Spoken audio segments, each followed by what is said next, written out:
Okay, let's see if I can't do it like that. How's that look for you? Does that look good? Yeah, works for me. Okay, we're gonna go ahead and put the intro. I don't even know if anybody's in right now. I don't see it, so it looks like it's just us for the moment. All right, cool. We can pick our nose now. Yeah, right. Oh no, it does say 4 viewers. Oh, gonna have to wait. Yep. Okay. All right, we'll go ahead and do the intro. All right. Yeah, wait, he's alive. He's alive. Yeah, wait, look. Draw nigh to God, he will draw nigh unto you. Draw nigh to God, he will draw nigh unto you. Cleanse your hands, ye sinners, and purify your hearts, ye double-minded. Cleanse your hands, ye sinners, purify your hearts, ye double-minded. Draw nigh to God, he will draw nigh unto you. Draw nigh to God, he will draw nigh unto you. Cleanse your hands, ye sinners, and purify your hearts, ye double-minded. Cleanse your hands, ye sinners, and purify your hearts, ye double-minded. Yeah, wait. Okay, so that's the intro. Dropping beats, love it. Yeah. No, he wrote like a whole 4-minute song for my ministries like 4 years ago, and I used it a little bit in some of my Facebook videos. All right, I love Years ago. But yeah, I was talking to Chris. I was like, man, I really want to use that song, a little bit of it. But anyhow, yeah, we'll probably change the video. Okay, so tonight we have one of my favorite guests of all times, one of my most favorite people in the world, one of my favorite people to do discussions with and fellowship with. And we cannot be on the phone for less than 2 to 3 hours at a time. Anytime we talk, Miss Vicky Joy, aka Miss Vicky Joy Anderson. Yes. Hey, by the way, I have from back when I had you on Disputed Lands. Yeah. I have the banner that goes across the bottom of the screen. Oh. That has your website. Oh, okay. This one here, is that still the right? That's still up and running. Yep. Okay. Well, we'll go ahead and leave that there for a little bit then. I thought that was kind of cool. I was playing around with it today and I was like, no way, this is still here from like over a year ago. That's awesome. Okay, so tonight the topic is Nehemiah, but not in the sense of just a Bible study discussing the book of Nehemiah and what we see, but rather how it could quite possibly apply to what I believe God is urging the body right now. And so you and I have talked about this. I've talked about this with a few other people. I've hinted at some things. I've talked to Jake Grant and Chadwick and Samson and a few others. But this is my first putting it out there, trying to get it to the public. I want to encourage the body. I want there to be exhortation and encouragement and edification with this message. So before I get into it, if you would like to hit do you have any first notes, or did you want to give them a little bit of a background of where we're at when we're starting Nehemiah? Let me just give a tiny little bit of history. So if anyone's watching not live later on, because, Nehemiah is going to be somewhat obscure to some people.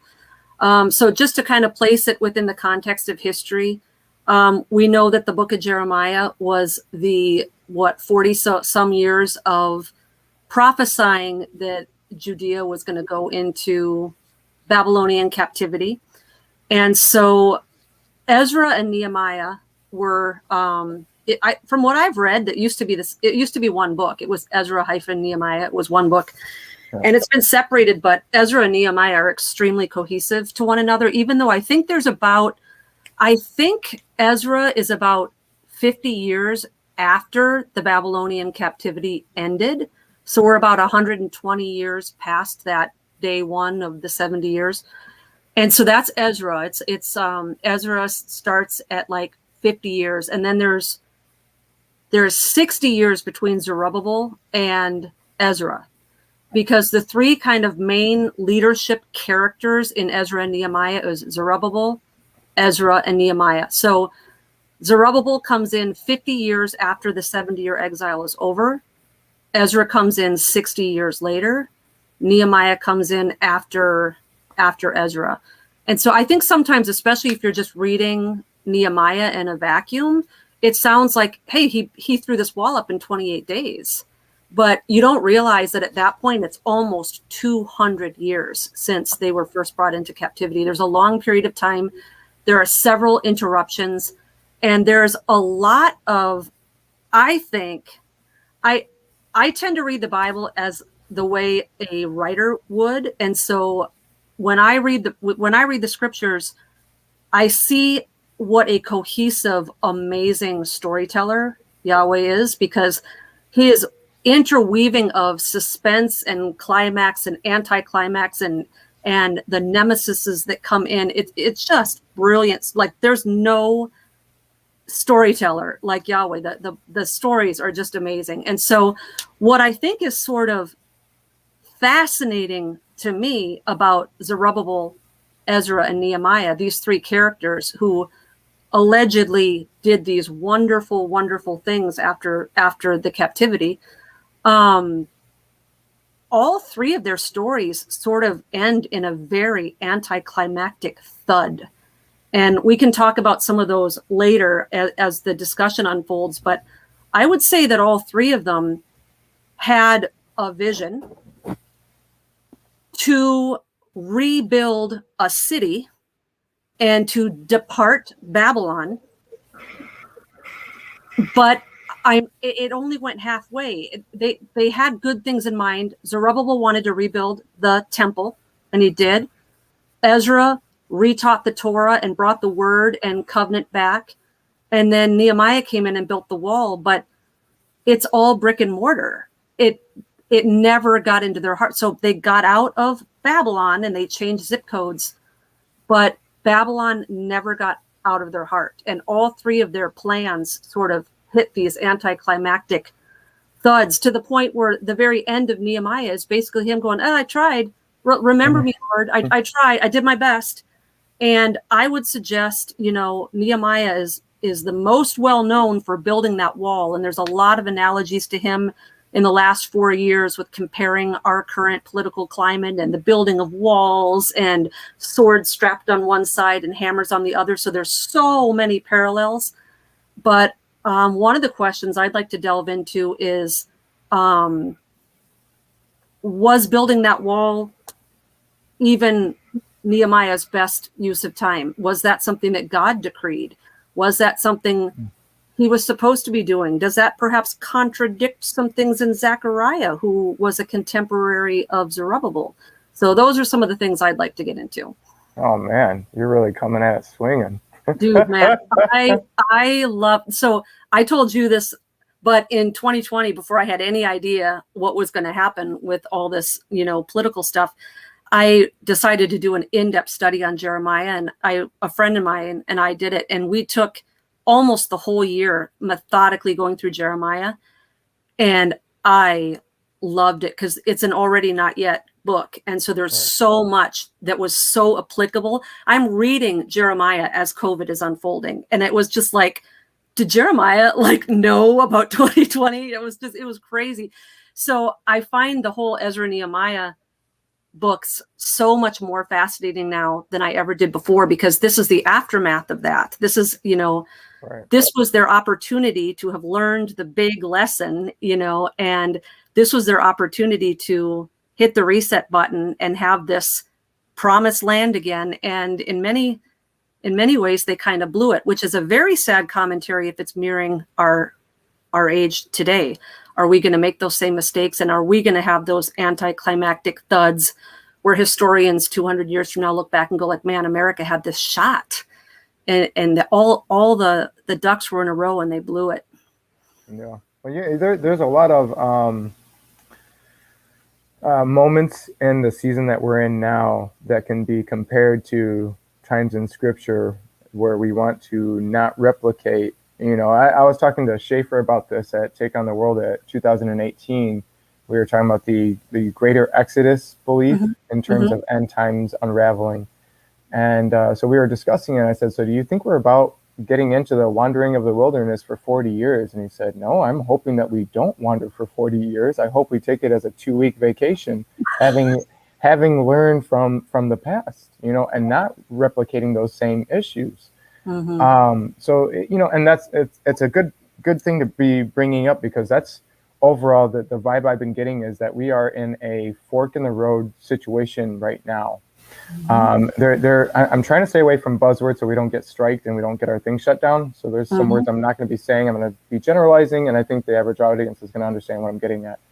But there are lines being drawn in the sand, right? And this is not just in our country and in our culture, but around the world. We are seeing lines drawn. We are seeing fences put up and people being on two sides, and it's becoming increasingly more difficult for somebody to sit in the middle, for someone to sit on the fence, to be on that line. It's becoming more and more either you're here or you're there. You're with us or you're with them, etc. Right?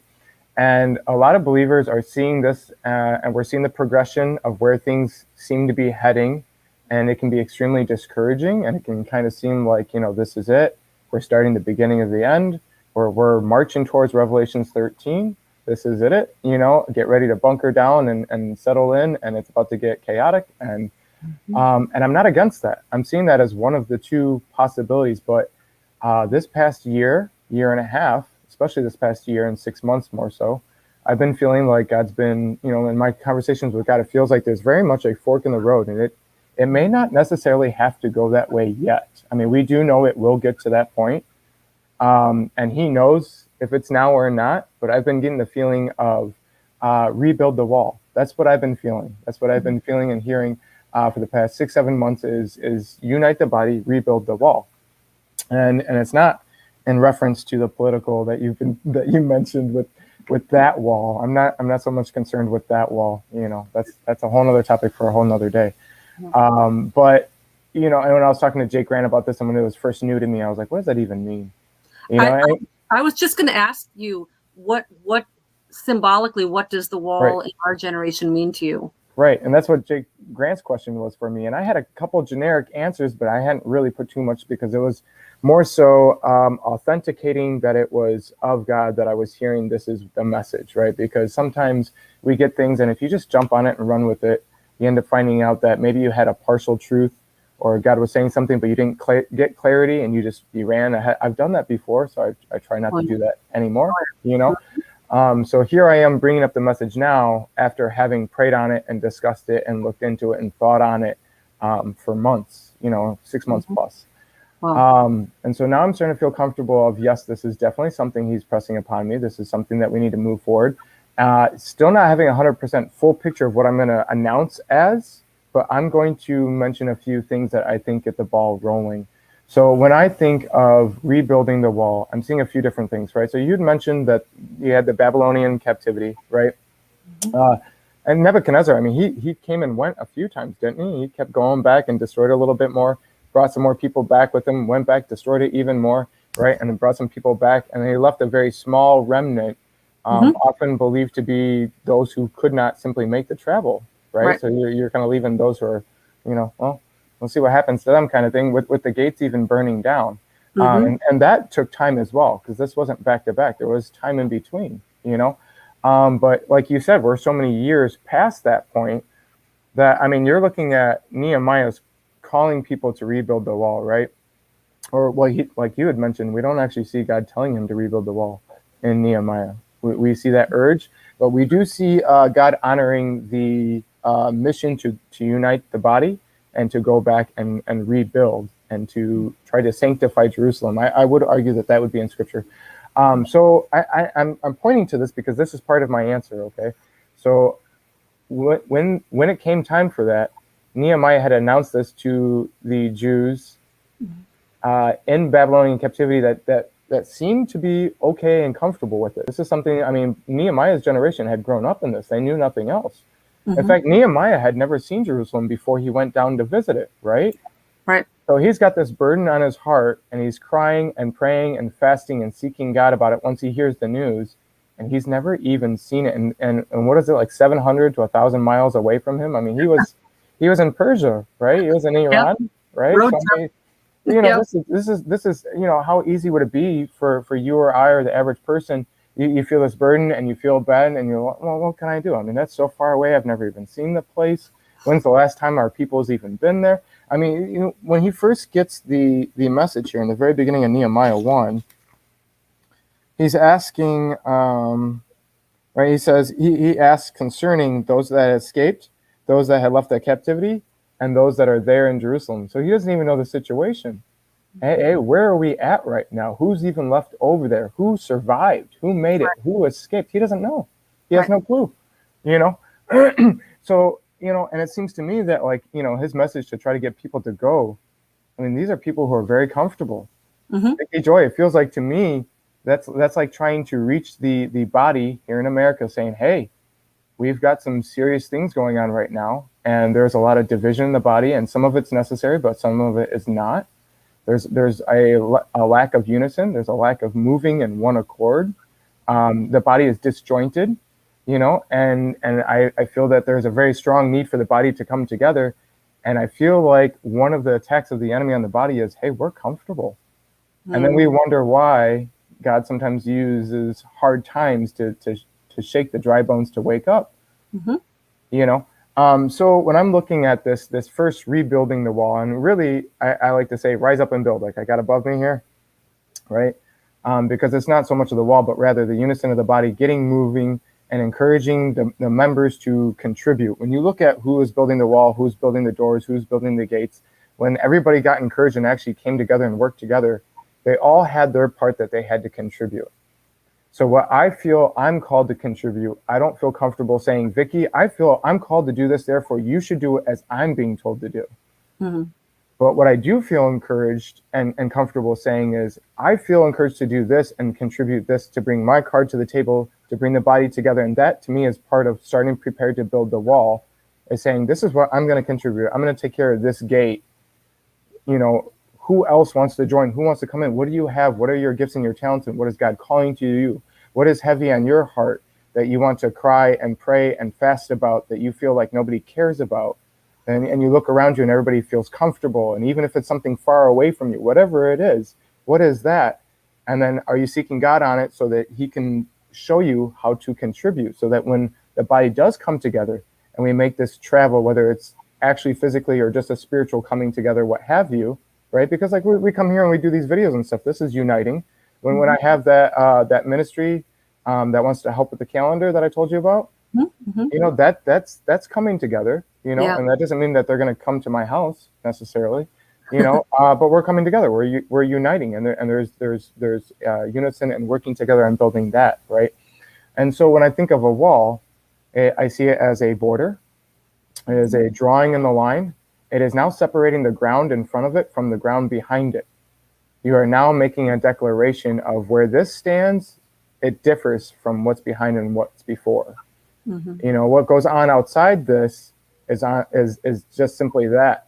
But you try to get past this wall, and you've now got some issues. You've got spears and tools that are facing you even as we're building it. So I believe a good portion of what I'm feeling urged is to get the body to work together, come together, unify, but also to start drawing some boundaries. That doesn't mean to cut everybody out. That doesn't mean it's no longer important to seek the lost souls. Well, you know, kind of like how you had mentioned your idea of your 6 days and 1 day. That's kind of where I was going in my mind as you're describing your parameters for the walls and the dividing line in the sand. I was thinking to myself, this sounds more to me like building the various courts of the temple. So it's not that people are left out or that they're barraged out. It's that everyone is welcome into the court that was designed for who they are. Right. And so it's not a matter of exclusivity, because you do see a lot of that. If I can just play a little good cop, bad cop here for going back to Zerubbabel and Ezra and Nehemiah. These were guys probably a lot like King David. King David had in his heart to build a temple. That's a good thing. His heart was in the right place. He was motivated out of his love for Yahweh to do that. But Yahweh said, I didn't ask you to do that. I don't need walls. And your son can do it, but, you know, great idea. Love it. But nah, you know, so he wasn't interested in that. And so Zerubbabel comes back. And like I said, this is, you know, a good 60 years plus before Nehemiah hits the scene. Zerubbabel was born in Babylon. He's like Nehemiah.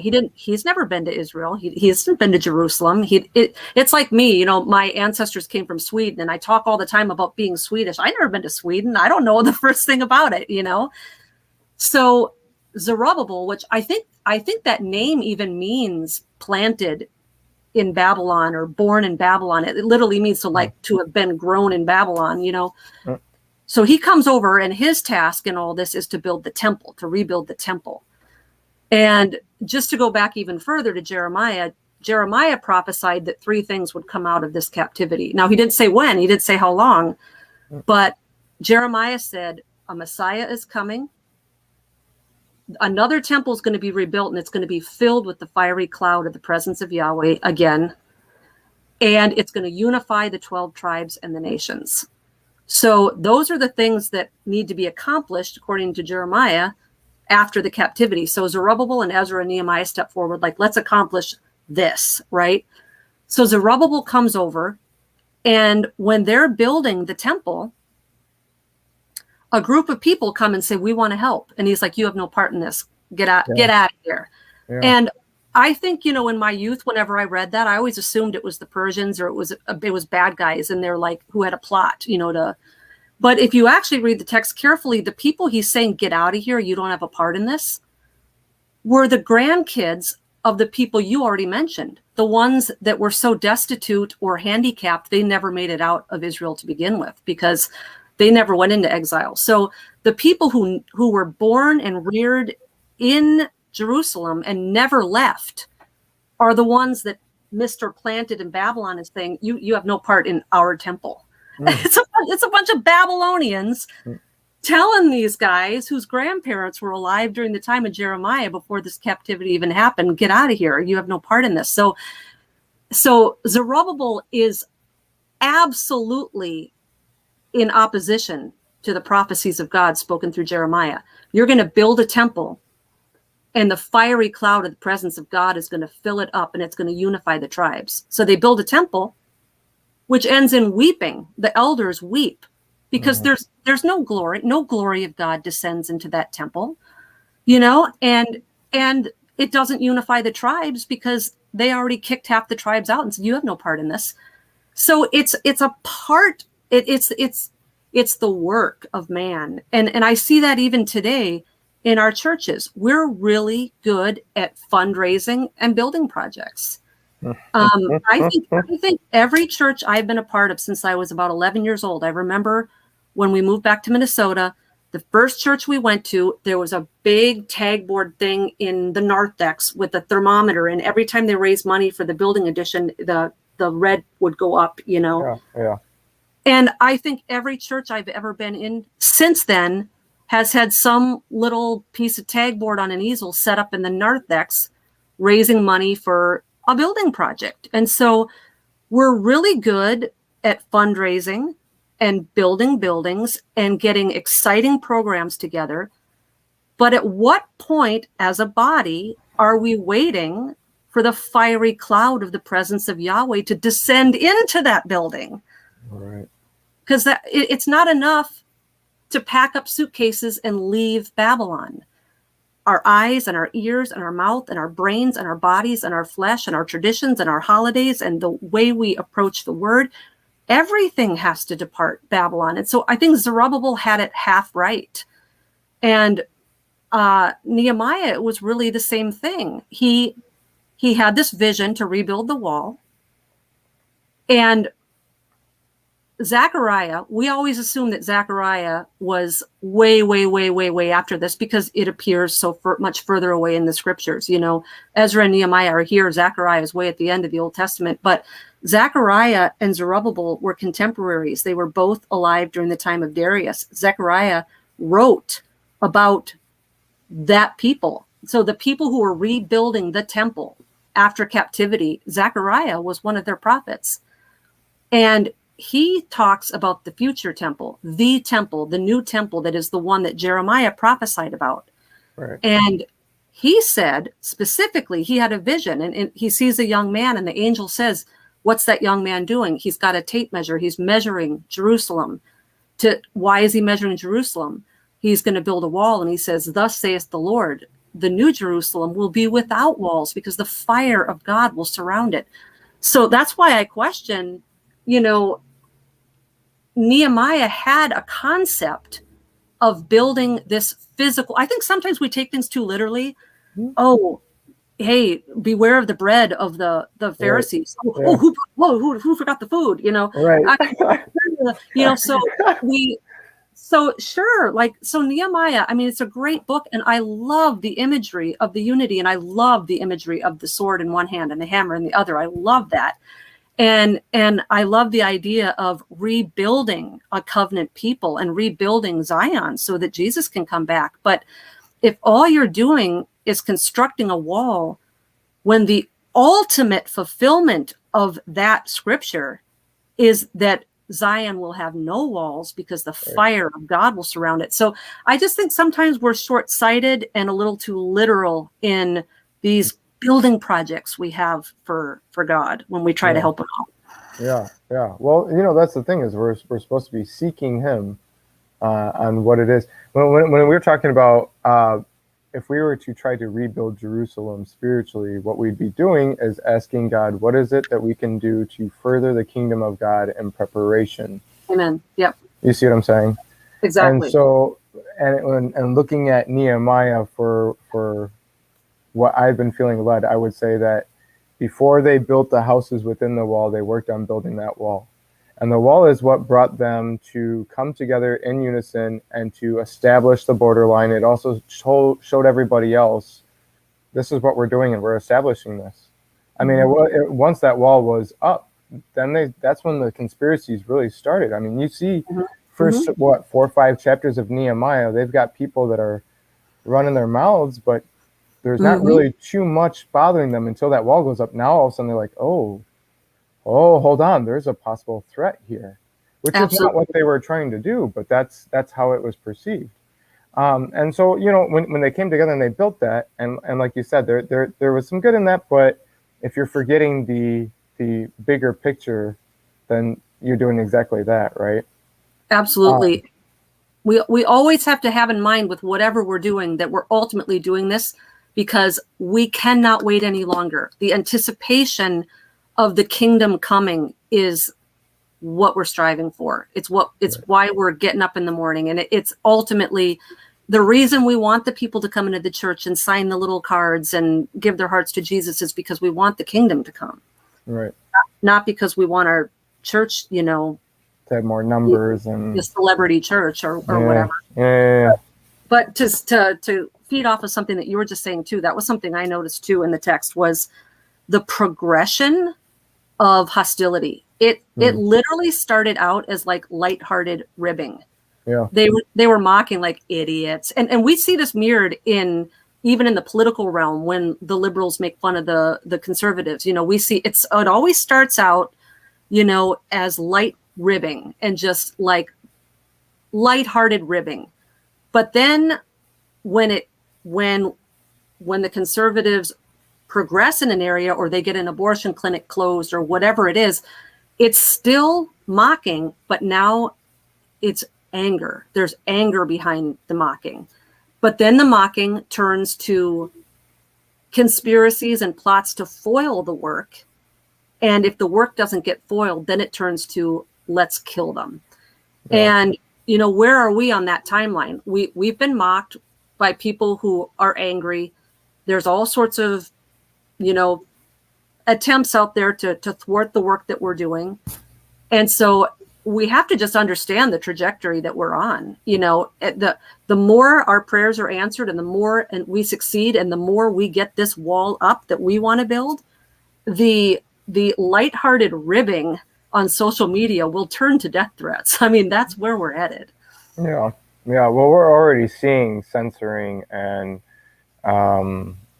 shadow banning and things like that. And that's not even new. That's been going on for years now. I've even experienced shadow banning and stuff like that.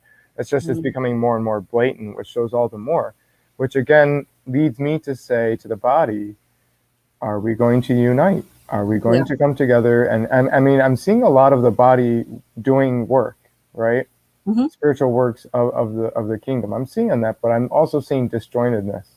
And I think that's what's really been bothering me this past year is I'm seeing that the hand and the feet are not connected. I'm seeing eyeballs doing one thing off to the side, hands doing one thing, and even the two different hands aren't even. There's a huge lack of communication. Issues like the pronunciations and calendar days and things like this are little things, Vicky Joy. And I understand that they're not little to us when we have our views on this, but this is, at the end of the day, when you're in the foxhole, either the person next to you is on the same side as you or they are not. Either this is somebody with you fighting the spiritual forces of evil or they are not. We don't have time to be bickering about what kind of ammo or what kind of weapon or, what kind of helmet they're using. And we're at a point now where we need to be able to discern, is this of the body? Is this not of the body? Yeah. I think, when I was young, like really little, and I would get into little disputes with people who disagreed with me, and it didn't even have to be something biblical. You always have that moment where you want to fast forward in time when the smoking gun is found and you can prove that you were right. You have that. And I have found with a lot of this bickering that's come up recently, as you've just mentioned, I genuinely hope, I'm not just saying this to paint a nice picture. I genuinely hope when Yeshua comes back and he straightens us all out on the dates and the pronunciations, I literally hope every single one of us were dead wrong. I'm thinking the same thing. I hope everybody just goes, oh, I hope every single person is like, oh, who did I think I was? How would I know? And just letting Jesus get that ultimate, I am going to teach you now, finally, the right dates and the right pronunciations, because none of you knew, because you were living in a crap fest of planet, with Satan ruling the roost, and you were all so blind and so deceived, and you had good hearts and you were trying your best, you little worms, but you were all pathetically wrong. And I just hope it all gets, I know it'll all get silenced, but there's not going to be any of that, I got that one right. Right. Because it's so stupid. Yeah. That was one of the reasons why I wanted to do that calendar project was, so that when you get your calendar that has your dates on there, it's almost like subconsciously you're looking at your calendar and you're seeing where you stand and what your plans are, right? And when you see a calendar on the wall that has 4 or 5 different interpretations, it's kind of like a subconscious message to your mind of saying, look, God is working in the body in multiple areas, and the elbow is doing a little bit different than the big toe, but there is some similarity. Look, you might be having Sukkot at 2 different times, but you're still both trying to do Sukkot, and you're both trying to do it to the best of your understanding at where you're at. And typically each year you're progressing and feeling like you're getting closer, like Skipa likes to say, doing the dress rehearsal. Yeah. Right. Absolutely. So that was one of my reasons why I wanted to do that is when you can see that, you can see this is, oh my goodness, all of these dates are representing the body. Yeah. I love that. Trying to get it together. And with something like that, when you have all the dates laid out before you like that, you can, instead of wanting to get on and write dissertations about right or wrong, you'll think, I can pray for people. There's people celebrating Sukkot this week. Yeah. That's awesome. I'm going to pray for them. And, every time I do a feast throughout the whole thing, whether it's a day or it's 8 days, I just say, Father, I have no idea if this is the right date. With all the days and the times that have been changed and all the calendars that have been distorted and everything that's been, maneuvered through the centuries and the millennia, I have no idea if this is the right date. Will you just honor the fact that I care that you have appointed times and seasons and that they have meaning and that I'm trying to learn and I'm seeking you today and I'm setting this day apart for you.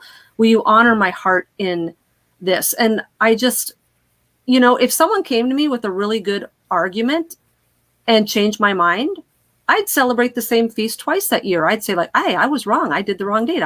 My heart's in the right place. But the fact is we don't know. And I'd like to think, because I know that God is a very precise God. He specifically set these appointed times. And in the old days, when they knew when they were in big trouble if they decided they were going to pick a different day. But that's not the spirit of what we're doing. We're not in rebellion. Like, I know what day it really is, but I'm picking this day because this is the day Nimrod. We're not doing it intentionally. The information has just been withheld from us at this point. And so I would like to think, because God does know that we're dust and worms, that if we are attempting to put our entire life on hold for that day or that week because we're seeking him, that is going to tweak a heartstring there, I would hope. Yeah. Well, I've seen him move in my circles and in other circles that are doing things differently at different times and pronouncing things differently. I believe I've been able to discern that. So I'm sitting there going, that's interesting, because I think about it like you said too. We do know that he's precise. I'm not a sacred name type, where it must be this or else. But I do understand the mindset of some of their arguments of saying, well, you can't say that it's 50 different ways. It's got to be a specific. I understand that. Yeah. But the mindset of, if you don't pronounce it like I do, if you haven't received the same message, then you're not hearing anything from him. I'm discerning differently. You know what I mean? I just absolutely. Well, and it's really difficult because different people have different personalities and different mindsets, and unfortunately, the way my mind works is I can get very, very, very hung up on it. This has to be right, because God is to be feared, and He's a righteous God, and I'm not going to take lightly things that people in Scripture took lightly and lost their lives for. And so I take it and my mind gets wrapped around it. But the outcome of that thinking for me, that hyper analytical, I've got to figure this out. And I mean, there were times when I first came to Torah where I had notebooks full of trying to figure out the calendar. And I mean, to the point where I was physically ill because I didn't want to make a mistake. And for me, it wasn't that I wanted to run out and tell everybody else that they were wrong. Like, it had nothing to do with anyone else. With me, it had to do with, I want to do this right. And so it was it was born more out. For me, it just turned into extreme anxiety, which I'm sure the enemy loved. Here I am coming into this new information, and what can Satan do to thwart someone like me and steal my hope and my joy and make the festivals not a delight? Right. Have me all wrapped up in the fact that what if I'm doing it wrong? What if it is not sundown to sundown? What if it's sun up to, and I mean, I got so tangled in that. I mean, I would be in tears. And so I think that Satan can use it on the other end too. For certain personalities, he can destroy the feasts because we are so wrapped up in, I have to get this right. And my thinking wasn't, I have to get this right or I'm going to burn in hell and lose my salvation. It wasn't like a fear of that. It was a fear of, there are so many scriptures contingent upon wisdom and blessing and honor and salvation are given to people who fear the Lord. And the fear means, I'm going to study to show myself approved. I want to know what he means by this. And I don't want to just take this lackadaisical approach. Well, I'll just pick any day and it'll be my Sabbath. Like, I don't want to be lackadaisical like that. And so the enemy can really use that fierce, stringent line of, like, other people would call it legalism. I wouldn't call it legalism because I wasn't depending on those works for my salvation. I know I'm saved, and I know I'm saved by Christ alone. But a lot of people perceive me as legalistic because I am so rigid with myself, but it's because the fear of the Lord is the beginning of all wisdom. So if I have no respect for this, or if I just say like, it really doesn't matter when I celebrate Sukkot, then where's the wisdom ever going to kick in if I'm that lazy about it, Right. So the two topics that come from me on this, which I think you and I have talked about before, as out of everything you were mentioning, the two things that I usually go do is the pendulum. We've talked about the pendulum, right? Mm-hmm. So how, you, and typically, like you had mentioned, personality types, and you and I do tend to swing more the one way than the other way. You and I have some similarities there. So you've got the members of the body that are very stuck on details and precision and trying to get it right, to the point where often they're missing the bigger picture. They're so focused on the tree, they're not seeing the forest. They're so focused on the piece of the puzzle, they're not seeing the bigger picture. And it's actually detrimental. You know, when you're so hung up on that, and you're sitting at a bonfire, and you must understand this. You've missed your whole chance right there, and God using you to reach that person on what they actually needed to hear, because you were hung up on thinking that was what they needed to hear, right? So you've got that, and then you've got the other side of the pendulum of the personalities that tend to say, well, you know what, he knows my heart, it's all good, I'm just going to stick to the, what I've been doing. I'm not going to consider change. I'm not going to really bother to look into it. There's so much to it anyways. I don't want it to be a headache and stuff. And both sides need to, meet more in the middle of where, yes, you're going to look into it, but you're not so stuck on it that you're actually missing the picture. And so my advice, again, which you and I have talked about this before multiple times, I even think on some of the videos you and I've done, is this really comes down, in my opinion, to seeking the guidance of the Father through the indwelling, right? So I think one of the main issues is a lot of individuals who self-identify as believers they still don't have that personal relationship. And if they don't have that personal relationship, then often they are leaning on their own understanding without realizing it. They're doing what they think God wants of them, rather than actually hearing it from God or receiving guidance or direction in some manner from the Father. And they say, and I think a lot of those individuals truly believe that they're doing. It's not like they're, one of the posts I did years ago that was real controversial on Facebook was, I said, often it seems to me that a sheep or a wolf in sheep's clothing is thereby deceived. And I think a lot of people weren't understanding what I was getting at. But, typically you think of this wolf in sheep's clothing, you're thinking of an individual who has the intention, who knows that they have worn sheep's clothing, not the individual who says, no, I know this is what God wants of me. Yeah, but did you ask him? I don't need to ask him. I know. And they're like, well, it sounds to me like you're trusting your heart, which is, very deceived. It's very possible that and we've talked about this before. We if we read back and saw Moses trying to build an ark, we'd have been like, dude, what are you doing? You know what I mean? Yeah. You can't stick to what you think God wants of you. That's why we're supposed to ask. And he purposely does it in a way to where no matter how much we read the scriptures, no matter how much we try to memorize the patterns or whatever, there's certain things, yes, you're going to know. God's not going to ask me to go against the commandments. God's not going to tell me to do. There's certain things you can draw some basic boundaries on. But when it comes to your heavy decisions, your day-to-day, what affects your life, what projects are you going to put yourself into, where are you going to focus, things like this, who are you going to work with, who you're not going to work with, etc. What are you going to receive as truth and not truth in terms of theology and things like that? If we're not asking him, then there's a good chance that what we think and assume the answer to be that, well, that's of God, it has to be, often isn't going to be, because I think he set it up that way because he wants us to have to come to him to get that answer. Yeah. You see what I'm saying? He made it so that it would be that way.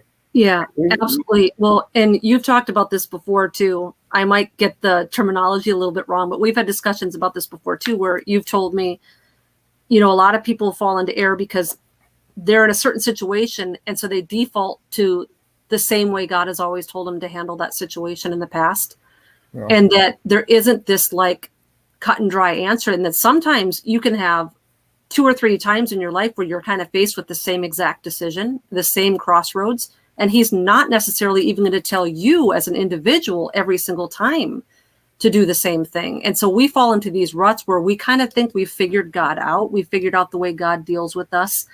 And obviously, like you've already stated, he's never going to tell us to disobey the word. I'm not saying anything like that, like God wants me to divorce my wife. He's not going to say stuff like that. But the fact is, it gets hard even in your own life because our brains are pattern-seeking machines.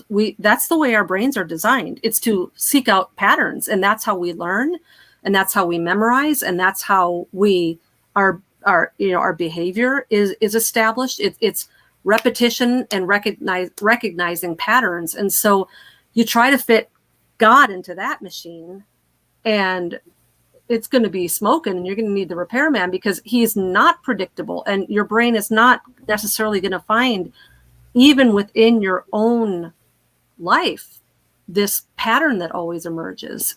You have to rely on the Spirit and on prayer and fasting and going to the Lord in every situation, individual situation. What do you want me to do this time?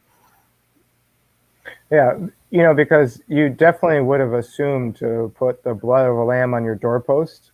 You definitely would have assumed to have a meal before you flee out of Egypt. You definitely would assume to ask the Egyptians for their joy. I mean, we could go for hours on just that. I mean, how often is it that when God actually, and the believer nowadays says, where is the God of the Bible that did these big things? And yet, if we were seeking him as we should, and we were unified as a body and ready to move as a body, what are the odds of what he's going to tell us to do be anything near what we think in our heads is the actual answer? Right. So right. if we're already trying to, and like you said, our brains are made to seek out patterns, and there's pros and cons to that. I mean, there is good to that. It's not like God made us to be these faulty machines that constantly need rewiring and everything. And, oh, you're so stupid. You're looking for patterns, and why are you doing that? No, there's good to looking for patterns, but at the same time, it, like you said, it's the flesh that automatically wants to assume A plus B equals C. I've already seen this. Right. I've already done this. I don't need to. Right. But the problem, Vicky, I think, is that often, I'm sorry, I got Anthony. No, you don't have to postpone. You can still do your show. I wasn't trying to step on toes. I kind of figured this was the best time for the show. I talked to Chris about this, and if anybody who wants to go see your show, by all means, go ahead and hop on over there. I'm not trying to do anything like that, but no, I wouldn't postpone because of me, man. I'm going to be doing this show, from what I understand, every Saturday night at this time, typically. Anyway, sorry, I didn't want him waiting and wondering and holding his show because I'm doing one. But anyways, I don't even know what I was saying now. Man, this headache, Vicky Joy. Oh, that stinks. Yeah. Well, I think too, kind of like to just sort of put a exclamation point on what we were just saying. God designed our brains. He made it to be pattern seeking, but God doesn't have a human brain. So when we attribute our human brain to that's the way he functions, we're going to misstep probably a lot, because, Abraham, go sacrifice Isaac. Like, they were not a child sacrificing religion. That was so contrary. I mean, what was Abraham thinking when he heard that one? Well, I mean, I have my theories as to why that didn't seem odd to him. But the fact of the matter is, I think a lot of Christians pray, and they want revival in their family. They want their prodigal to come home. They want this big, huge thing. And they have all of this faith. And we don't always connect the dots that the super, super difficult thing he asks us to do the next day that's totally unrelated is actually the baby step to build the faith and that's our lion and our bear that David had to kill first. He didn't just get Goliath on the first pass, And so I think a lot of times where's the God of the Bible? Where's this? Like, I think I even told you the other day, I want our generation to have one of those Red Sea moments where the whole globe sees Yahweh is the King of the universe. Like, I want so much in my lifetime for my generation to see God display his glory. But for something like that to happen, he's going to have to ask a whole bunch of us to do a whole bunch of really crazy things. I mean, Noah's building boats so we've got to get outside of this comfort zone. And we've even talked about it, Ian, like even sometimes where God tells us, confront this person, tell this pastor this. And we're like, nope. And so if we in our flesh sometimes fail those assignments, because they're terrifying, then we are not building up our ability to be courageous. And so I think a lot of times when God asks us to do the little things, we're being given an opportunity to practice courage. And once we practice courage on all those little weird things he asks us to do at work every day, or the person in the grocery store we see who's fumbling for money, or the homeless person, or whatever, those little things, that's building up the courage so that when the Goliath comes, we think, hey man, where's the brook? I need 5 stones. I'm taking care of this. We don't just wake up with that kind of courage. So I think a whole lot of normal, ordinary believers are going to have to do a whole bunch of just really underappreciated, unnoticed, weird things in their own life before we're cultivated as a body to come together and build this wall, because we've just gotten so we're just so scared of everything, and the culture has made us that way. I mean, you open your mouth and you're banned and you're censored and you're threatened. And so, I mean, I realize that they are trying to weaken our backbones and make us very thin-skinned people through intimidation, cultural and social intimidation. But we've got to find a way to do those little things that God tells us to do every day that seemingly completely disconnected to the things that we're praying for, but are not. Right. No, it's a really good point. And not only are you building up your courage, but you're building up your trust. Mm-hmm. And I like how you mentioned saying that there's going to be a lot of it that's going to go unnoticed, and they're going to be seemingly small or insignificant and disconnected seemingly. I like how you put that, because, especially the first couple of years after hearing from the Father for the first time, I had a lot of weird things, and I still get weird things, but those first 2 years was a lot of weird and often small and seemingly insignificant. And some of them you could see God in it during and after, like immediately, like, oh man, this is amazing. And then some of them, you're like, what was the point of that? Mm-hmm. What was the point of that? I don't know if I told you, Vicky, and I'm not going to get into it too much right now, but I had one where I was praying for houses. Did I tell you about that? And the guy that pointed the gun at me? No, I would remember that. No. This used to be one of my.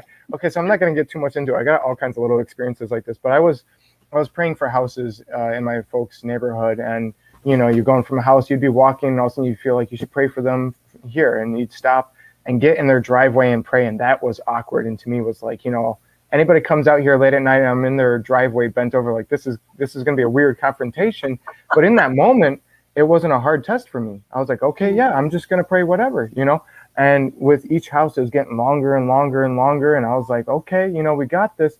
And getting pumped up, and ego was probably starting to step in towards the end there. I'm like, this is, what's next? What's next, right? And he goes, you see that house right there? And I said, yeah. And he said, you see the light? You see the lady sitting in there? And I said, yeah. And then all of a sudden I got a very clear, defined word. For those other houses, I was getting senses of, you should pray for this and things like that. But I wasn't getting specific details. But with this house, I was given 3 specific details. And it wasn't until years later that I even found out that they were accurate, which was really nice, that it confirmed that I wasn't just in my own mind or the flesh or imagination or demons or whatever. Because of the way that this whole thing resulted, I started questioning and doubting things a lot. And it made me slow down my walk, and not that it stopped my walk, but it made me be more careful and ask for confirmations more and things like that. Cause I was like, I don't even know if that was right or not, but he said, you see that house right there? You see the lady sitting in the window? And I said, yeah. He goes, she's going over her bills right now, and she's stressing out like crazy, and that's not his wording, but it was something along those lines of, she's stressing over finances. And I was like, okay. And he's like, I want you to go and knock on the door and offer to pray. Now it's late. Now it's not like midnight late, but the sun has dropped, and it was probably somewhere between like 7, 8 to 10 p.m. So I'm like, what? And she's not like a younger lady. She wasn't old, but she was, she had generation. She had decades over me, multiple decades, So I'm like, man, she's not going to like me knocking on her door. And I've got this beard and look like some crazy homeless dude. And I might have even been wearing a bathrobe at the time. I don't remember if I was or not. But Vicky Joy, yes. Okay, so real quick, and maybe not everybody can receive this, and that's fine. I don't care, but I know you'll be able to receive this. I wasn't wearing the bathrobe to be like, these are my robes or anything like that. It was super comfortable, and I stopped giving a crap about what people thought of me and what I looked like. So you just wanted to look like Noah. Did you have a staff? No, I didn't have no staff or walking stick. No, but back then it was actually common for me to around my parents' neighborhood to wear a bathrobe when it was late at night and it was cooler. It was either a hoodie or a bathrobe, but I really liked the bathrobe. It would tie, and I'd walk around and I'd have a mug full of soup or cocoa or something, and that I loved it. I was super comfortable, right? And I didn't care about what anybody looked at me. Like, the whole neighborhood is like older generation. What do I care, So it wasn't until years later that I looked back and I said, I wonder if anybody looked at me and thought, like, man, he must think he's a prophet or something like that, wearing robes. And I'm sitting there going, man, if that was the case, I would hope I would not choose a bathrobe. You know what I mean? I would hope I would choose like something a little bit fancier and nicer. You know what I mean? Like I even got those Egyptian robes I could have wore. That's right. And the speed racer pajamas that were hanging out the bottom probably threw them off too. Speed racer. You know, I probably was wearing like plaid pajama bottoms. So that was very common for me to wear. It's comfortable. Yeah. I stopped caring about, it was all about comfort. Yeah. So I might have been wearing a bathrobe in this event. Now that I think about it, it's very possible that I was. I may or may not have been wearing a bathrobe. Yeah, it could have been a hoodie. It could have been a bathrobe. It's really a flip of the coin, but it's a possibility. Oh gosh. So I'm starting to walk towards the house, and I'm starting to get freaked out. And then I heard, not only is she having financial issues, but her son or son-in-law, I think it was son-in-law, her son-in-law is going to start having some serious marital issues and financial issues. It hasn't happened yet. They don't know, but it's going to hit hard, right? Oh. And I was like, okay. And as I'm walking towards the house, I'm like, I'm going to pray from a distance. You know what I mean? Like, I knock on the door. I don't know this lady. This can't be right, And so then I asked for a confirmation, Vicky, because it was late at night and the crickets were going. It was like a summer night. It was nice out. A little cool, but not cold. And the crickets and grasshoppers and everything's making noises. And I said, if this is of you, make them go silent. And Vicky, they went silent. They went silent, and it stopped for like a minute, not like a couple seconds, because I was sitting there waiting. And I'm like starting to get even more anxious now because I'm getting confirmation, and I'm kind of getting annoyed and frustrated because I was hoping that I wasn't going to get my confirmation so I could be like, yeah, that's not you, and just move on. No. So I asked for 3 confirmations with the grasshoppers. I asked them for them to stop. I asked them to do 3 chirps in a row, which they did. And then I can't remember what the third one was, but it was, either, really loud and goes back to normal and then stops, or I can't remember what it was, but I got them all. I got them all. It was the same thing of putting a pelt of fur on the ground and the wet and the dry. I was just thinking. It was clear as day. And I was like, well, now I have to do it, And so like, you remember I told you when I was telling you that other story on the phone, I was getting a little shaky just talking to you about it. It's been years and it affects me none. It doesn't, I still got shaky. So I was shaking. I was shaking, Vicky, and I was walking towards the house, and I'm shaking hardcore, and I'm like looking, but not too close to the window because I'm trying not to be a creepy person. But I'm like, man, this is, I'm getting really anxious, and she peers out the window and sees me, right? So I go like this, and I'm like, hey, and like as she looks at me, I saw like how in movies. They show you something, and then all of a sudden the background's fuzzy, but then all of a sudden they make it real clear. I love how they do that, right? Yeah, a good producer knows how to do that, when and how to do it. Yeah. It was like that. She looked at me, and I'm like, all of a sudden the background got clear, and I could see a magnet on the fridge that had a cross or a fish or something. It was something of like, she's supposed to be a believer, right? Okay. So I start to feel like, okay, Yeah. So I'm like, hey, I said, are you a believer? And I'm trying to word it, and she's looking at me, and I was like, you pray, you're a Christian? And then she nodded. She understood what I'm saying. And then she's like looking at me for a second, and then she leaves the room. And so I'm like standing outside the front of the door, and her husband comes out and points a gun at my forehead, right? Cocks the hammer back and says, get off my property. And I said, okay. And I went like this. I said, okay. I'm sitting there thinking, fine, I didn't want to do this anyways, And then he yells at me. He goes, what are you doing here? I said, I just came here to offer prayer. I heard you're, dealing with financial issues, and you got a son-in-law that's going to have problems, but I'm going to go. And he's like, get off my property. And he's like getting closer and pointing it right at my forehead. And in my mind, I've got all these different thoughts going on. And I'm like, man, why would you have me come to the door? Why would you have me do this? They're not obviously like accepting this. Shake the dust off my feet, my butt. You know what I mean? Like I'm getting walked out with a gun in my forehead. This is not what I thought you would want me to do, And I got my hands up, and I'm walking away, and I could feel in the spirit that he still has it pointing to the back of my head, and that he's still following me. And I heard in the spirit that he thought I was from the rehab center, and that I was some person who escaped and is dealing with addiction issues and was there to rob them or hurt them or something. And apparently he didn't recognize me because I grew up in that neighborhood. I spent 20 plus years in the neighborhood. I knew exactly who he was, but maybe he didn't recognize me because before I was born again, I didn't have a beard ever. And this was somewhat new into being born again. So anyhow, so I walked to my house, and he followed me on foot for a little bit, and then he followed me in the car, got in his car and followed me. And I kept hearing, don't look back, just look forward. and I heard to loop around in a way that wouldn't lead directly to my parents' house kind of thing. So, and then once the car drove off past, I heard like, and I'm at this point, I'm trying to fight back tears, and I'm not even sure why. Like, I wasn't scared. It was more of like, what I do to mess up.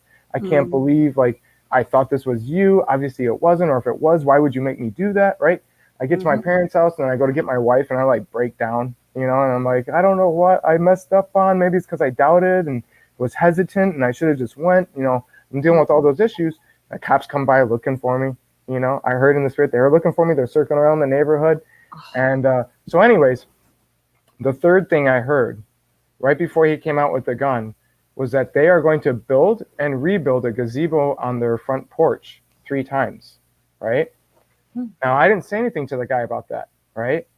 And I left. My wife and I went to Colorado. We had a baby, came back a few years later, and I was telling my friend who's in that neighborhood, I said, oh, I got a gun pointed at my forehead once for this, because he was like, God would never put you in a position that this and this would happen. I'm like, dude, you can't assume nothing with God. You can't assume anything.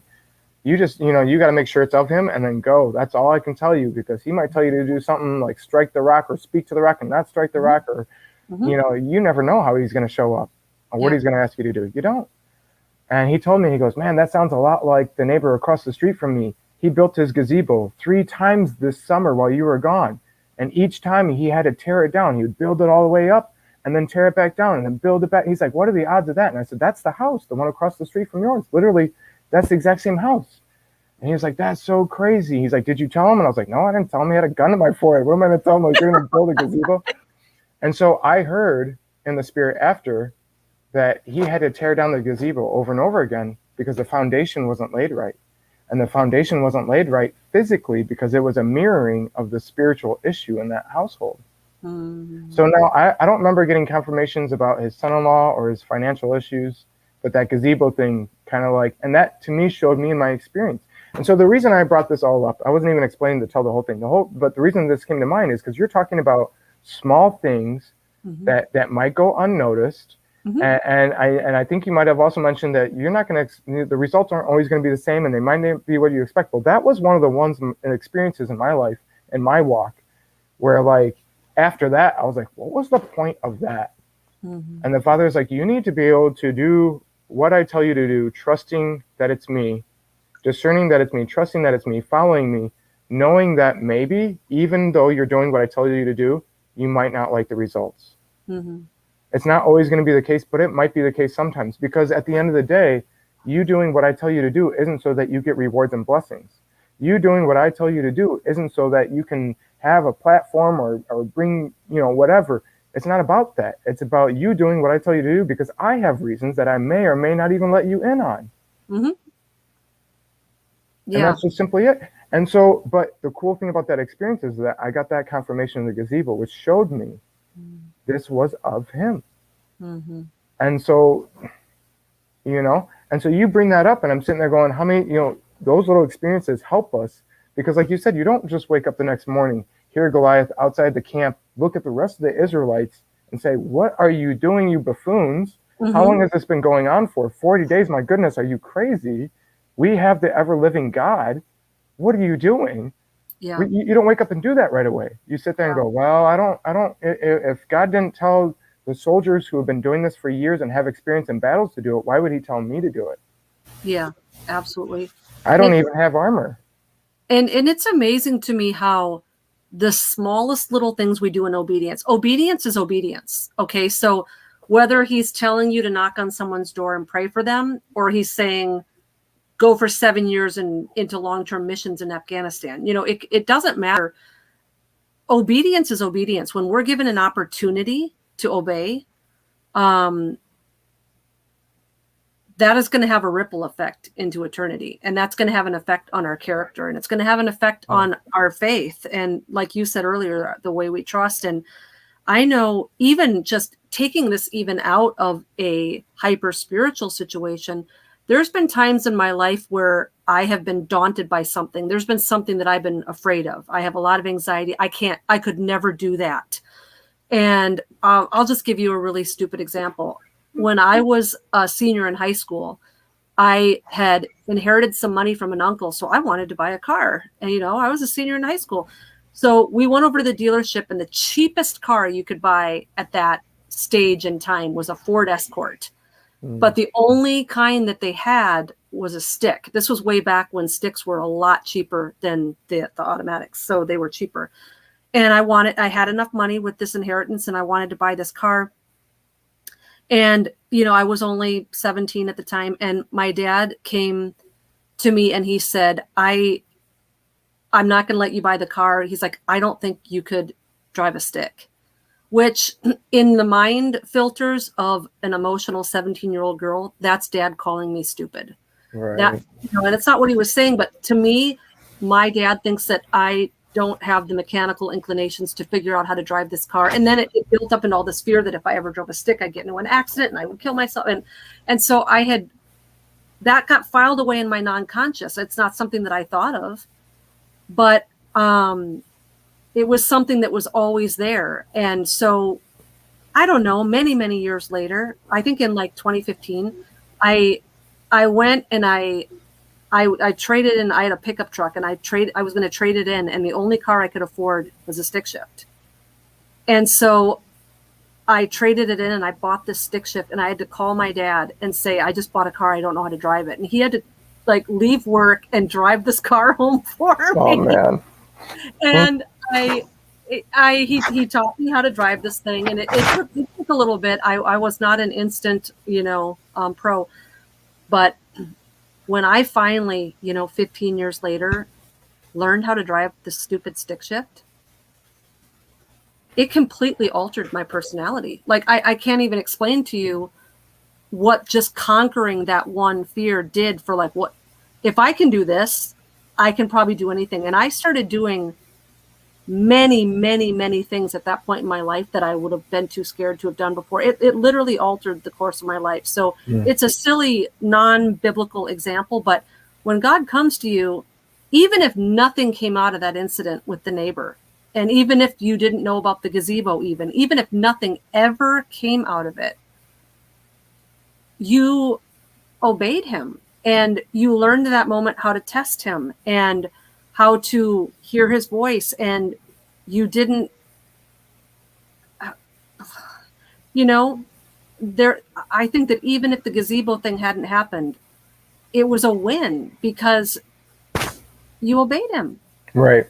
That's the goal. I like the gazebo because it helped me know. Though. I know.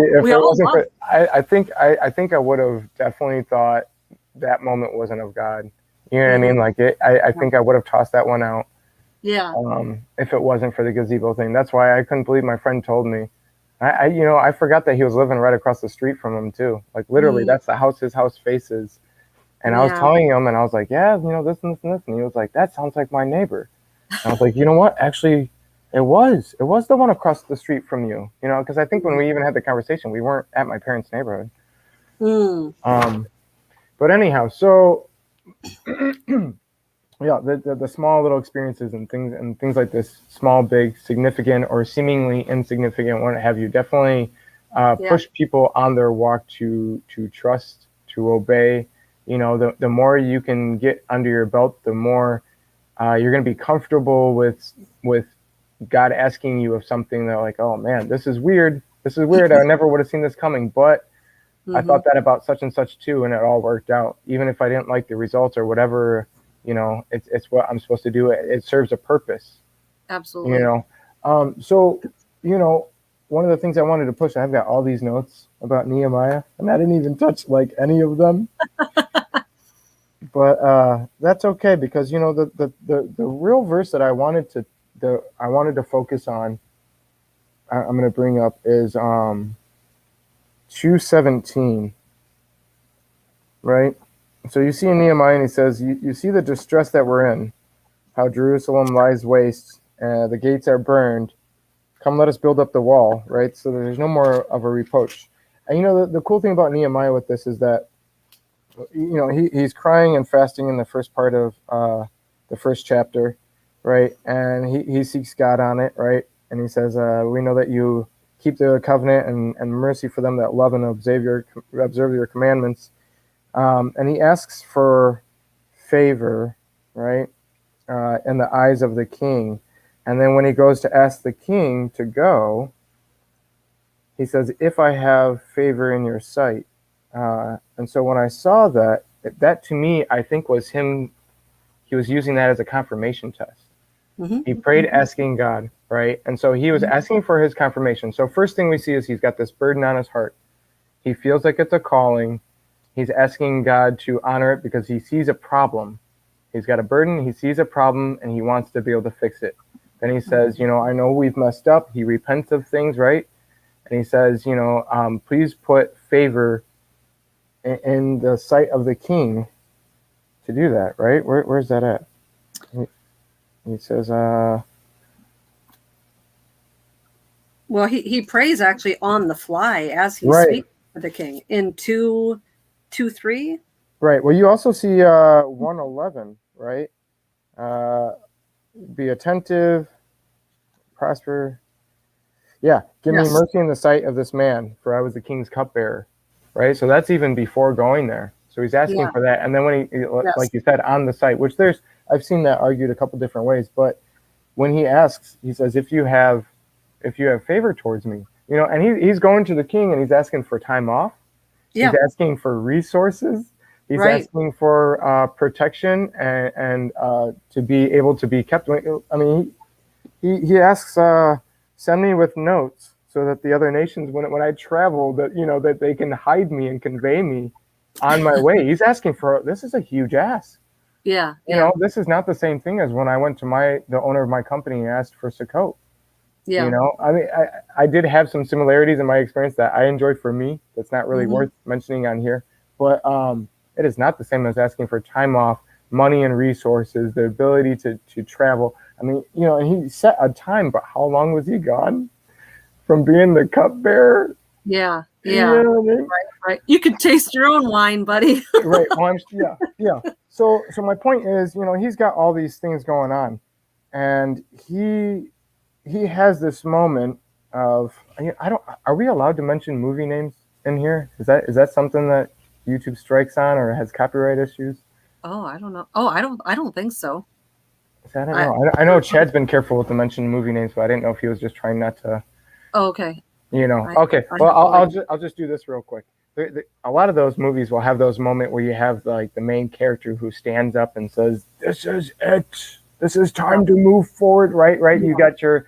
I don't know if you've seen this one, but the girl with the bow, and they have the games of survival, right? Do you know which one I'm talking about? I know what you're talking about, and I haven't seen it, no. Okay, well, yeah, so there's a few of those movies, and that character has a moment where they're using a green screen kind of like this to have this destruction thing, and she's like, this ain't gonna work. I gotta be in the moment. I have to see the burning of myself, and it was that kind of moment. That's what I'm thinking of when I read this. I mean, he's saying, you see the distress, you see the problem. Now let's get to it. Yeah. And that's the verse that stuck out of me out of the entire book of Nehemiah, feeling like if this applies to now, if we're at that point in the road, if we are truly at that fork in the road of where decisions have to be made, either way, Vicky Joy, whether we're marching towards Revelation 13 with no halts, or there is a possibility of a reprieve of time to get the body together before we march our way to Revelation 13, either way, I feel like this is the time, this is the spiritual season, the body needs to get together. We see the distress, we see the problems. So then like I had mentioned in the very beginning of the video, I have certain things that I see. And one of the things in my struggle is seeing the body being disjointed, right? Mm-hmm. But what I'm feeling led to do might not be the same for every member of the body, but what I do feel is compatible message for the entire body is to say, what is the burden? What is the distress that you see? What is the Jerusalem that is on fire that you see that you have an issue with? Mm-hmm. If you have that and you think it may be a calling, are you seeking God on it? Are you praying on it? Are you possibly fasting on it? Are you asking for it and then asking him to guide you and direct you to move into it so you can contribute? I mean, who was Nehemiah to get this many people together to do this building and everything like that? I mean, they got the wall and then they did the house. And I mean, there was a lot of work going on. And these people were working with it said a mind to work, right? Yeah. Something like that. Yeah, they had a mind to work. What is that? 4 verse 6, right? This is when the wall was finally joined together and they had the half, right? And the people had a mind to work. You know, they did not have a mind to work before that moment, that spark. You know, and I'm not claiming to be the Nehemiah. I'm just saying I think that we're at that time where the body needs to start reflecting and looking forward and coming together. And individuals who listen to this video who may or may not feel like they have something to contribute, I guarantee you that if you're seeking the Father, there are things that bother you. There are problems that you see. There are issues that you see. Yeah. And it might be 1,000 miles away. And it might be a place that you've never seen or been to. And you might be comfortable in Babylon. Yeah. You know? Oh, yeah. But if you're wanting to seek the will of the Father in your life, and you're seeing these problems, are you moving therein? Or is there, you know what I mean? I think this is what I want to exhort the body to do. You know, Nehemiah was not the person you'd expect to start that movement. It wasn't. Right. So that doesn't justify any excuse from you, me, or any of the listeners or whoever to say, well, I'm not the person to do this. Yep. Well, and fear isn't an excuse either, because we know in chapter 2, I think it's 2:2, he wasn't just nervous, he was very afraid. Yeah. He was very afraid. And he's not the only Bible character where we know he was terrified after they was, you know, there are other prophets like, oh God, please don't make me do that, you know. We know Peter had times of fear. We know Moses had times of fear. Send somebody else. When Ezekiel ran from Ahab, I'm telling you, I don't think people realize, but I think he was freaked out. Yes. Oh, you know? Yeah. Yeah. So I think I'm about to say something extremely not profound here, but just as a reminder, I think a lot of people think that fear is the opposite of courage. So if we're really afraid, it means we're a coward. And that's really not the case. I think Jamie Walden says it this way: there is no courage without fear. How would you ever know you had courage if you're not in a fearful situation? Right. How we know how courageous we are is when we're put into an extremely fearful situation. Is it fight? Is it flight?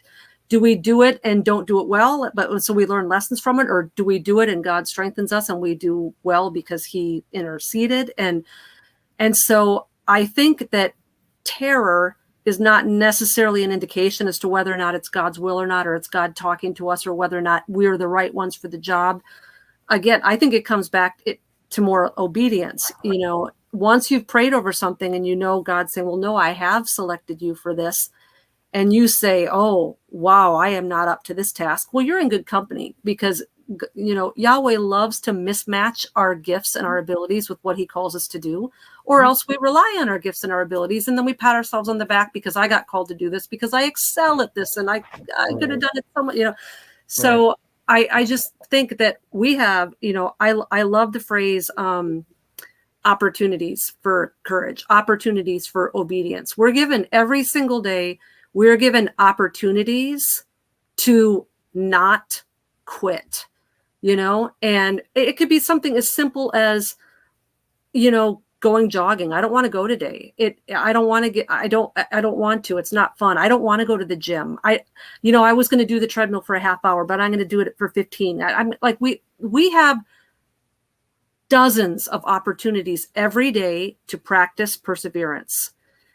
And we are in a culture where we get to give up whenever we want. This isn't fun anymore. I don't like this food, so I'm going to throw it away and make something else. I don't want to go to the gym, so I'm going to go home. We practice quitting dozens of times a day. And it is through the self-discipline of not quitting the little things every day that builds this character that becomes the Nehemiahs. And so you might not think that silly little inconsequential decisions you make tomorrow, like whether or not you're actually going to do the things you wrote on your to-do list, whether or not you're going to clean the garage because you said you were going to, your kid wants you to come to the baseball game, but you don't feel good. Like, you have 1,000 opportunities this coming week to not quit. And if you not quit over and over every day, you know, if you don't snooze the alarm, if you do get up to do the jog before work instead of sleeping in, if you do fill in the blank, there's hundreds of them. it's the inconsequential, everyday opportunities to not quit something that's not fun or not pleasurable that is going to build the kind of character where when things hit the fan, God's going to choose you, because he knows when things get unfun, Ian doesn't quit. When things get unpleasurable and scary, Vicky's not going to quit, and neither are any of us, because that every single day is like we're in the gym, we're in boot camp every day. I mean, just take note of it tomorrow. How many times your flesh says quit, not fun. Yeah. Because every time you tell the flesh, it doesn't matter. I'm on this horrible elimination diet right now for like 6 months. I haven't put a tantalizing thing in my mouth for a month. And I would love to quit. And the reason I can do it is because I turned it into a spiritual thing. And I thought, you know what? If I can say no to my flesh 3 times a day, every time I make a meal, by the end of the 6 months, 6 months times 3 times a day, I'm going to become a pro at telling my flesh to shut up. It's not in charge. And I'm going to be a different person in 6 months. And it's not going to have anything to do with my gut or my thyroid or whatever they're trying to fix. I am going to become the person that when my flesh says, I don't want to do this anymore, I'm going to say, shut up, we're on a mission. And so we got to stop looking for the big, huge things like, I brought my Bible to work and my whole entire floor came to Christ. Like we're looking for these huge things. And I tell you, if you get out of bed tomorrow and you do everything that you need to do and you're self-disciplined and you do your devotions and you're attentive to your family and that's the stuff that day after day after day after day is going to build the kind of character that when Goliath shows up, you're like, where's the brook? I need some stones. Yeah, no, most definitely. Most definitely. And I mean, we've got all kinds of things we could go into with Nehemiah, because I mean, like you talk about your little things. His first thing was going to see the king, and you and I see him shaking in his boots there, but that was just the first step. Mm-hmm. Then he had to go check it out, which he did in secret, right? Yeah. And then you've got trying to actually get the people to be encouraged to do it. I don't know what that was like. Rallying the troops. In my mind and in my imagination, it was not easy and it was not fun. And it was not I think about when Moses went to the Israelites to say, hey, I am has sent me. It wasn't a smooth where they were all like, oh, yeah, for sure. Because you said so. We're going to follow this guy. You know what I mean? And he showed them the signs and everything. And, the first reaction of the Pharaoh made them go, yeah, no. Are you sure you were by God? Because your first interaction with the Pharaoh did not get us out of here. Yeah. You know what I mean? And so another verse that it was so subtle, but I think it's in chapter 2.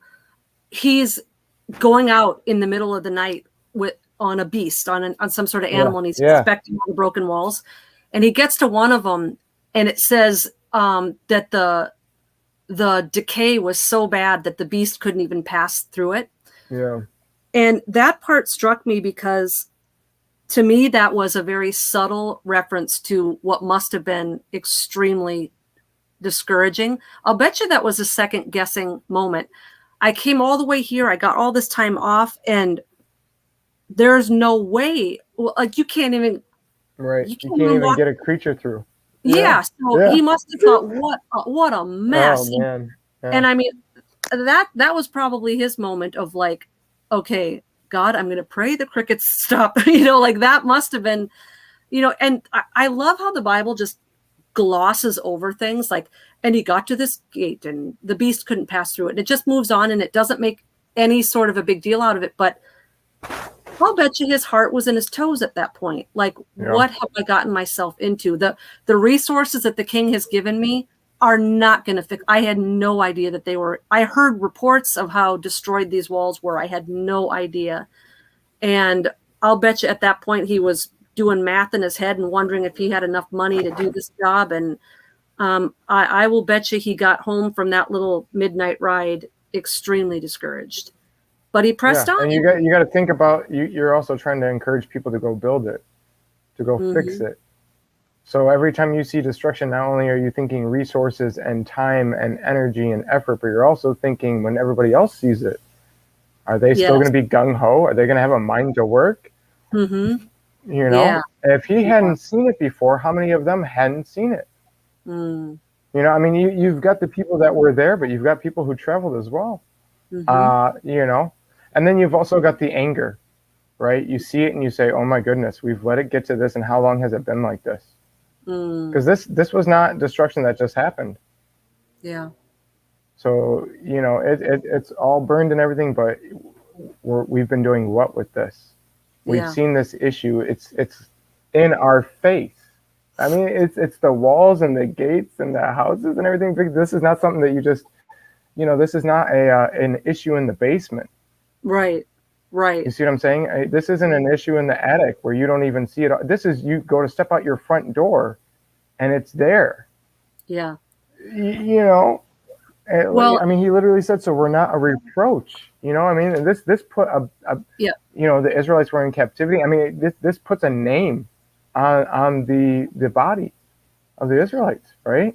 Reproach is a perfect word, because I was just thinking, this isn't just like, you know, hey, the World Trade Center came down, you know, let's build one World Trade Center. But this was the embodiment of Yahweh dwelling among man. This was Yahweh's throne, you know, and so it's laying in ruins. So what message is that sending to the nations by way of what God won?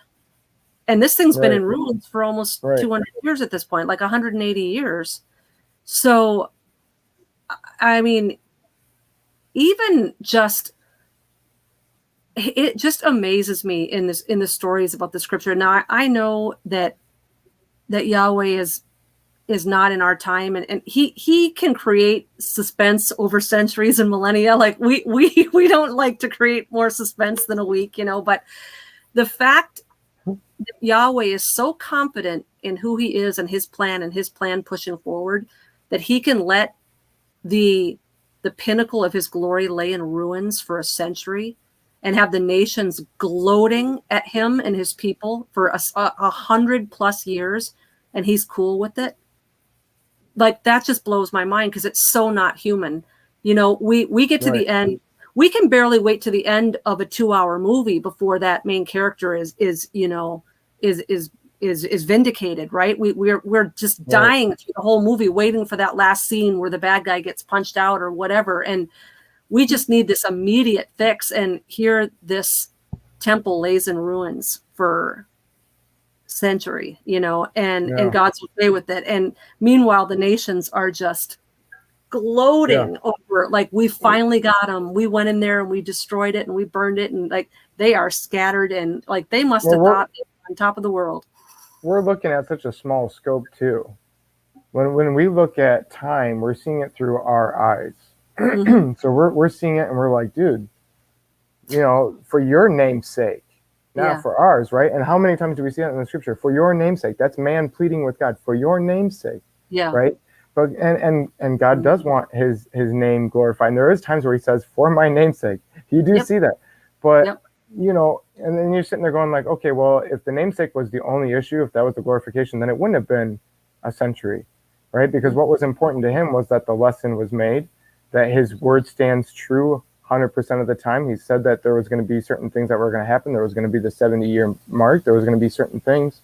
He's going to stick to that, and he knows. But he's also looking at time from an outside perspective. I mean, he created time. He's outside of it. You know, have we talked about this before? The parade perspective. You know, if you okay.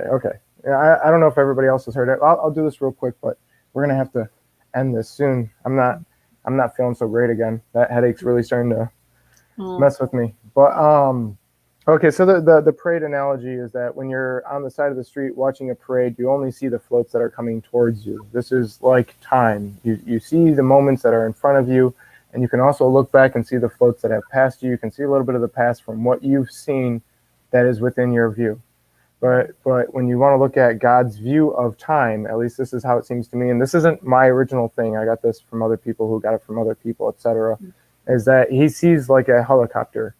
He sees all of time at once. He's seeing the entire parade. It's coming at us and the current, but he's above it. He can actually see the future, the present, and the past all at once, which is amazing to think about, because if that is absolutely the case, and I believe it is, that means right now, not only is he seeing this conversation, but he's seeing the march to the Revelations 13. He's seeing the fulfillment of that. He's seeing that as well as watching Cain kill Abel, all at once. Continually reminded of where things are going, what the point of everything is, the overall patterns and picture, right? Yeah. But anyways, yeah, okay. I'm hurting, Vicky. Is there points you wanna get out before we go? No, I'm good. Okay, all right. So the main emphasis here is to encourage the listeners, the believers, to seek God on guidance, to not be dismissed or dismayed, discouraged by the little tests and trials, the letters of the conspiracies that came to Nehemiah, things like this, the fear of going to the king and asking for the requests. These are things we have to think about when we're actually trying to follow his will in our lives after we've asked for his calling and the clarity on that and actually want to walk through it. We got to remember it's not going to be rainbows and sunflowers and everything like that all the time. It's just not. And we may not even understand the results half the time. You know, Nehemiah now, if he was sitting next to us looking back then, what would he think about everything? Would he have a different view than he did when he was there then? You know? I know you and I have a lot more that we could discuss on this, but I think we hit the fundamentals, and I think there was a lot of purpose to that. And specifically, there was one listener, Winged Infinity, I think, actually seemed to get a lot out of this. I think she commented a few times that it was a timely message for her. So I didn't know if you saw that, but I wanted you to know that at the very least there was a listener who was saying that this is ideal for them at this moment, that it's resounding. Sweet. But anyhow, thank you for coming on tonight, Miss Vicky. Absolutely. Thank you. I hope you allow me to talk you into coming on many times in the future, and I will try to give you more of an advance notice. For anybody who's listening, I did not give her much time before this video. I did not. I gave you, what, a few days, 2-3 days, something like that. Yeah, I can't remember when we talked, but yeah. I tried to give you more than that, but we were constantly missing each other. So you know, I really enjoy you coming in. Sometimes just letting it flow organically is better, especially for people like you and I, because you and I could have all these notes and just be reading them robotically, and it's probably good to just organically have a discussion and let the Spirit speak up when he has something to say. So sometimes the notes is for us. You know what I mean? Exactly. And if we stuck to notes, we probably wouldn't get a mental picture of you in a bathrobe with a gun to your head. No, probably not. That's a very good point. I'm glad you enjoyed that. I did. Now, I think every time I read the story now about Gideon asking for the 3 tests, I'm gonna think, I wonder if Gideon was in a bathrobe. Yeah. Yeah, it was a very comfortable bathrobe. It was. You can ask my wife. I was gonna say, I'm sitting here mocking you, and I'm wearing pajamas bottoms, so I'm a total hypocrite. No, whatever. But you're also not knocking on somebody's door right now, offering prayer, while also doubting and not even 100% convinced, even though you've received confirmation that it's of God. Well, I'm dressed for it, so maybe after this I'll go next door. Hey, see what's up. You do what you got to do. I saw memes that people were knocking on each other's doors to show each other their dinner while Facebook was down for 12 hours the other day. Oh. You know, because they always post pictures of their food. So that was the meme that they had to go to their neighbors to show. All right. Anyways, leaving on a lighted note, we do have other topics, you and I, to hit down the road. Yeah. God willing, I'd really like to go over with you. Absolutely. And I'm going to be doing this show often, again, God willing. So I'm probably going to be asking for you. You and Dirt are usually my go-tos. I really enjoy talking to you two, and it Spirit does his thing and it flows naturally and stuff like that. So probably going to be bothering you a lot. I've never met him, so maybe we can both be on the same time sometime. Maybe you two can be on, and I can go in my bathroom and go hang out, and I can watch you guys. Go talk to neighbors. Hey, maybe. I've got some nice neighbors. They're not. Most of them are pretty nice and quiet. All right, I'm gonna let it go. I've got a little outro video thing for anybody who is interested to let you know that everything is done. But I hope that this conversation was used by the Spirit of God to encourage you, to speak truth into you. I know it helped me. I know I got edification out of it. And again, I have to just say it one more time. Thank you, Vicky. Thanks for coming out. Thanks for anybody who was listening and watching. I hope you come back. This was Draw Nigh to the Creator series at Take on the World TV. Yeah. He's alive. It's really just that simple, man. Draw nigh to God, man. Yeah. Draw nigh to God, He will draw nigh unto you. Draw nigh to God, He will draw nigh unto you.